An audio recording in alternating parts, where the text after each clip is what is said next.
Marriage is a formal union between two people. And if co-teaching is a marriage, I've been married 3 times. And I've been married more times than I can count.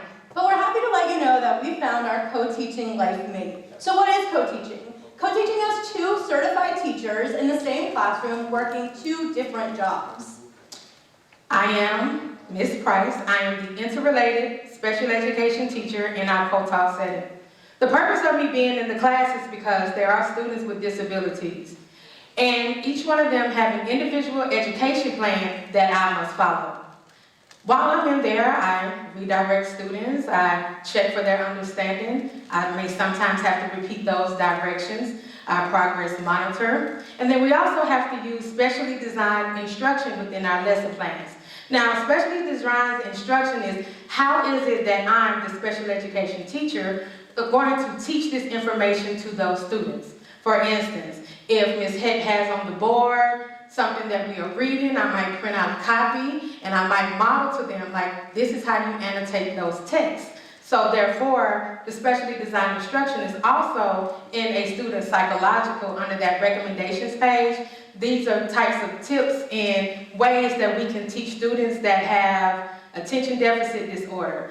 They may have be hyperactive, or they may have a deficit in reading comprehension or in writing or written expression. There are also some students in there that might have behavior concerns. So my job is to make sure, 1, they gain access to the general curriculum, and 2, they're in the least restricted environment where they can learn. And I'm Ms. Hect. I'm the general education teacher in our classroom specializing in English. It's my job to take the English standards that the Georgia Department of Education sends to us and make lesson plans out of them. I bring Ms. Price in to put her hand on them so we can make sure that we're touching all of our students. Now in our shared classroom, people think of me as the dramatic one. I like the spotlight on me. I like a schedule and I like things to go by that schedule. I don't always have the best patience. Well, I have the patience of Job, and there's never a dull moment when you are around me. I see the good in everyone that I meet, and if you are hungry, I promise you we're going to eat. And when you walk into that classroom, you better speak, because if not, I'm going to make you do it all over again. So many times in co-taught classrooms, you see one model of co-teaching. That's one teach, one observe, where the general education teacher is in front of the whole group teaching, and the special education teacher is doing just that, observing, watching. Well, if I want to get a little fancy, I might do this one teach, one assist. Hey, you all right? You need some help? Hey, let me know now. I got you. Just let me know. And the other model is team teaching. That's what we're doing right now. We're piggybacking off of each other. We often do station teaching where Ms. Hect has a group and she might be going over the standards, and if you're coming with me, we might reinforce it, and then that last group is where it's independent, or you might be grouped with your peers.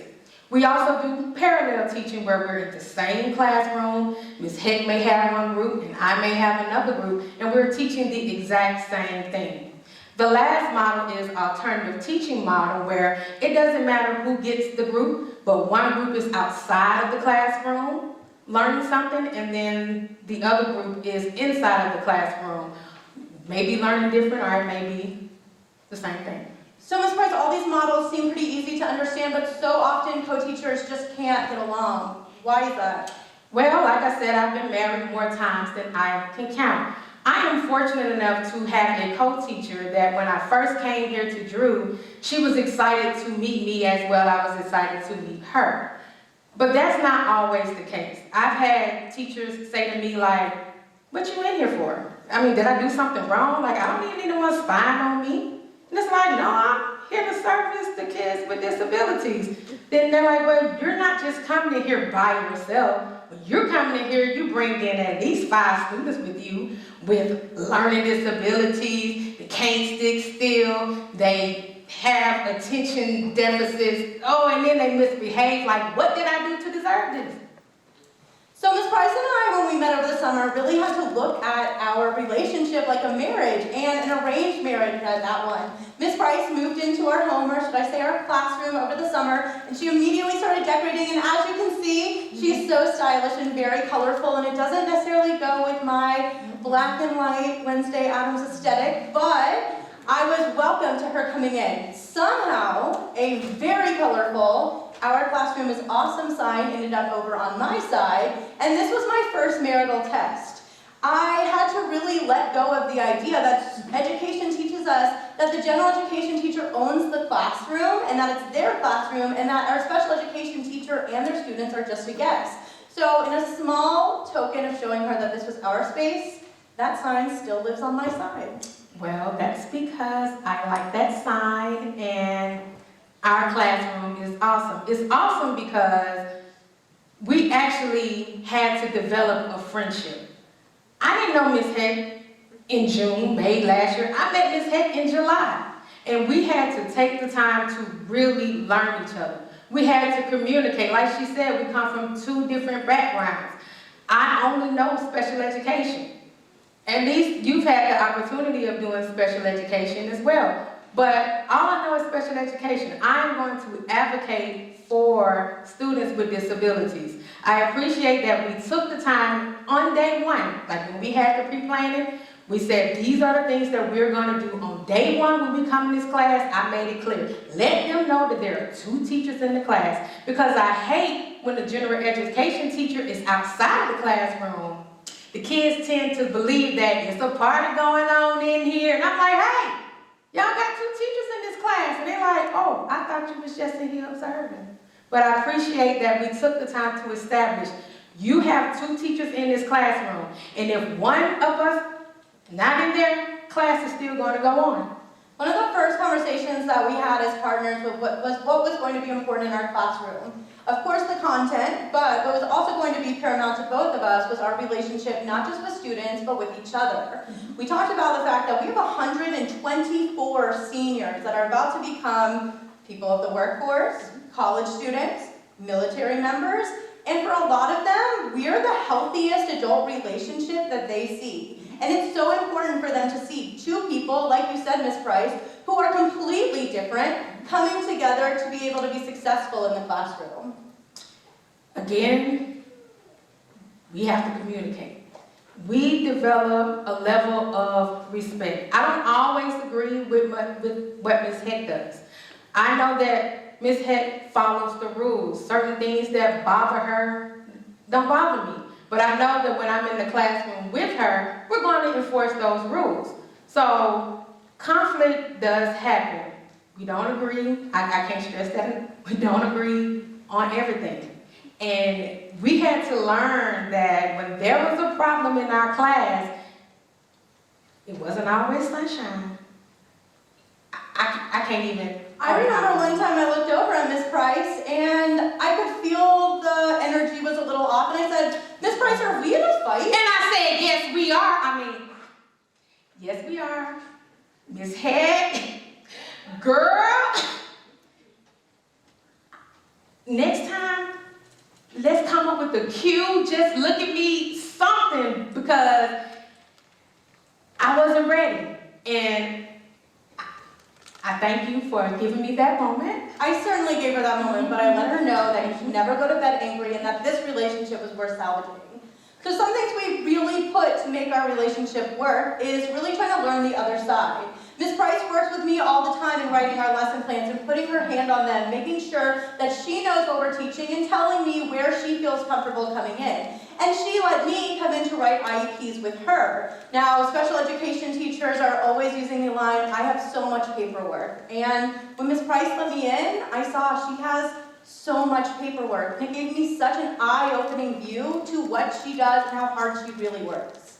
Do you know why I have a lot of paperwork? Why do you have so much paperwork? So I manage a caseload. So these are students that I'm actually responsible for at any school that I've been at. I'm fortunate enough here that my caseload is rather small. But I've been at other schools where I had to manage 25 kids. So I treat it as if I'm the parent of 25 kids. I have to take the time to know this child inside and out.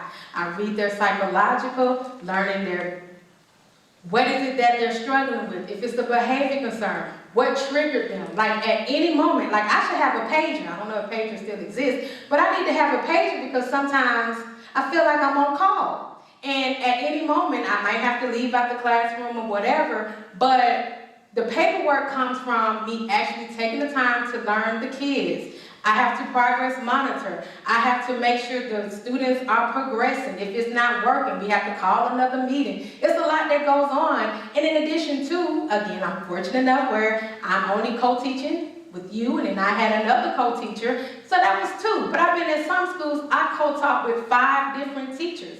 I've taught math, science, social studies, language arts, all in one semester, and it's like, this is a lot. But when you have administrators that are supportive and a co-teacher that understands, then it makes a job of a co-teacher a little less stressful. So general education teachers, you have to build that trust with your special education teacher. Trust that they're doing their job and they're here for the kids. There's no looking over Ms. Price's shoulder when we're teaching to make sure that she's doing things my way. I completely trust that you can do it, and I know Ms. Price trusts me with our special education students. And if things are going off the rails a little bit, we trust each other to pull each other to the side, have a quick but private conversation so we can get things back on track. Right, so no public call-outs. Like, again, I'm a special education teacher first. I have to learn some of the content as well. So we're certified to teach K through 12. And at some schools, they take advantage of that and they just put you where some subjects are a little bit iffy. But if you plan with your co-teacher, then you can learn the content. A public call-out would be, for instance, if you didn't go over the lesson plans with me, or if I walked into the classroom and the student said, hey, what we doing today? And I'm like, I don't know. And they're like, but what you in here for? You know what, I don't even know why I'm in here. But when you have that relationship and you're going through those lesson plans, we don't have to embarrass each other. I'm not gonna say the wrong thing when we practice what we're gonna do in class. So again, But it doesn't come without practice. We practice our lessons just like we practice this TED Talk. But sometimes relationships just don't work out. And if they don't work out, I advise you to go and talk to someone. If you have a lead teacher you can go to, if you have an administrator you can go to, go and talk to them. Because a co-teaching marriage works if you put in the work. If it doesn't work, then it's like, okay, let's bring in some outside sources. I'm not talking about Google or Facebook, Instagram, asking advice of others who have no idea what it takes to be a co-teacher. Please don't put your business out there for someone to make you feel bad or make your co-teacher feel bad and bashing them when that's not the case. Go to your administrator. Seek that help, and if it does not work out, I'm sorry, this school year, you're just gonna have to deal with that teacher. But hopefully next school year, they'll put you with someone that's the better fit. Every day is not a sunny one in our classroom, but every day is a successful one. We are the parents of 124 seniors, and our relationship is so important to make sure that their futures are great. So we charge you today. So this is all the general educators and the special educators. I charge you to build a relationship. Communicate with one another. Don't assume that we got it when we don't. I ask that you take the time, set that time aside where you can balance being a special education teacher and a content teacher, because we wear a lot of hats. And my favorite, well, our favorite is we created our own vows. So these are vows that we established that we're gonna do, and we're gonna honor them. So, Ms. Hect, Ms. Price, come a little closer. Ms. Hect, Ms. Price, I promise to be the most effective co-teacher that I can possibly be.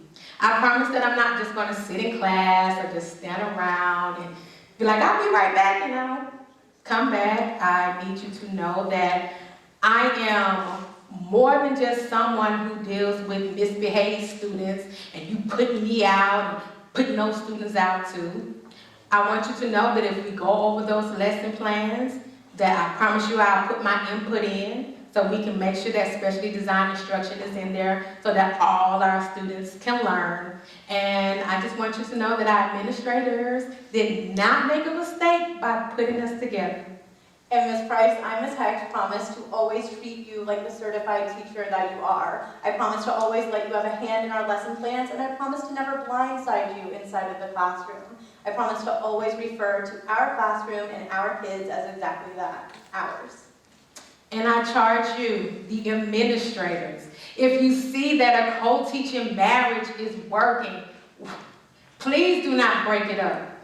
If there are some co-teachers that are struggling, please intervene. Because some teachers don't want to teach anymore because they don't like going into a classroom where they're not being acknowledged. They don't feel safe. They don't feel appreciated. Because if the co-teacher is mistreating them, I guarantee the students are mistreating them too. So at the beginning of the school year, sit these co-teachers down together. Make them talk. Make them go to co-teaching planning. But if nothing ever happens, then that will be the worst school year that special education teacher, that general education teacher, and the students will have. So we charge you today, please value our co-teaching marriage. And actually, you're on.